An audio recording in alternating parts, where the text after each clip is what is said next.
ডিম ভুনা সিম্পল একটা খাবার হলেও কিন্তু এটার মূল্য অনেক বেশি। অতিথি আপ্যায়নের জন্য এই ডিম ভুনাই কিন্তু সেরা। আগের দিনে গ্রামের বাড়িতে হুটহাট করে কোনো মেহমান চলে আসলে তখন তো মানুষ এই ডিম ভুনা দিয়েই আপ্যায়ন করতো, কারণ গ্রামের বাড়িতে বাজারগুলো কিন্তু অনেক দূরে দূরে হয়ে থাকে আর শর্টকাটে কিন্তু ওখানে মাছ মাংস সহজে মিলতো না, তাই এই ডিম ভুনা দিয়েই কিন্তু অতিথি আপ্যায়ন হয়ে যেত।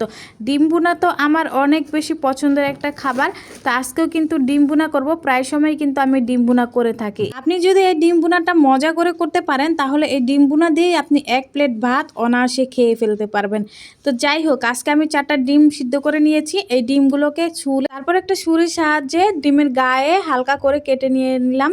তারপরে কিন্তু এই যেখানে আমি একটা কড়াই দিয়ে দিলাম, কড়াইয়ের ভিতরে আমি লবণ আর হলুদ দিয়ে দিলাম। এগুলোকে একটু ভালো করে গরম করে নিলাম। তারপরে ডিমগুলো ছেড়ে দিলাম। ডিমগুলোকে আমি লবণ হলুদ আগেও মাখিয়ে ভাজি করা যায়, তবে এভাবে দেওয়ার কারণ হচ্ছে কড়াইটা যাতে লেগে না যায়, যার কারণে কড়াইটা গরম করে তেলটা গরম করে লবণ আর হলুদ দিয়ে দিলাম আগে, তারপরে আমি ডিমগুলো দিয়ে দিলাম।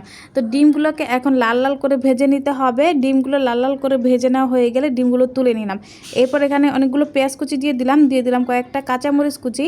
তো এগুলোকে এখন আমি কিছু সময় ভেজে নিব। যখন পেঁয়াজটা আর কাঁচামরিচটা একটু নরম হয়ে আসবে ভাজা, তারপরে আমি এখানে দিয়ে দিলাম আদা বাটা দিয়ে তারপরে এখানে আমি বাকি গুঁড়া মশলাগুলো দিয়ে দিলাম। এখানে লবণের গুঁড়া, হলুদের গুঁড়া, মরিচের গুঁড়া, ধনিয়ার গুঁড়া সব কিছু দিয়ে দিলাম। এখানে আমি রসুন বাটা দিইনি, রসুন বাটা দিলেও আপনারা দিতে পারেন।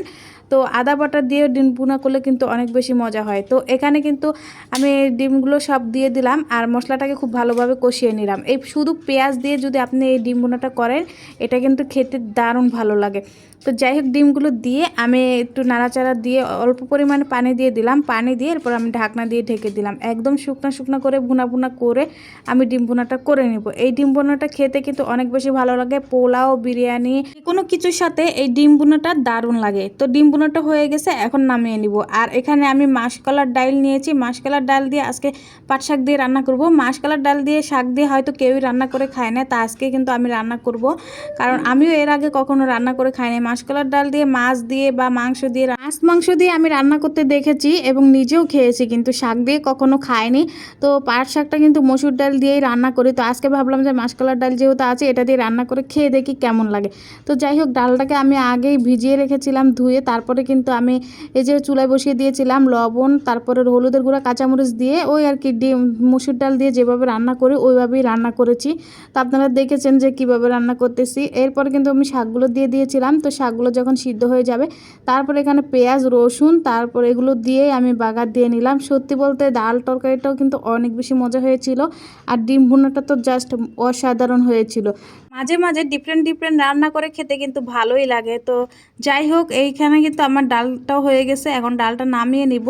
আর সত্যি বলতে 2টা রান্নাই অনেক বেশি মজা হয়েছিল। আজকের ভিডিওটা আপনাদের কাছে কেমন লাগলো জানাবেন। ভালো লাগলে সবাই একটা শেয়ার করে দিবেন। আল্লাহ হাফেজ।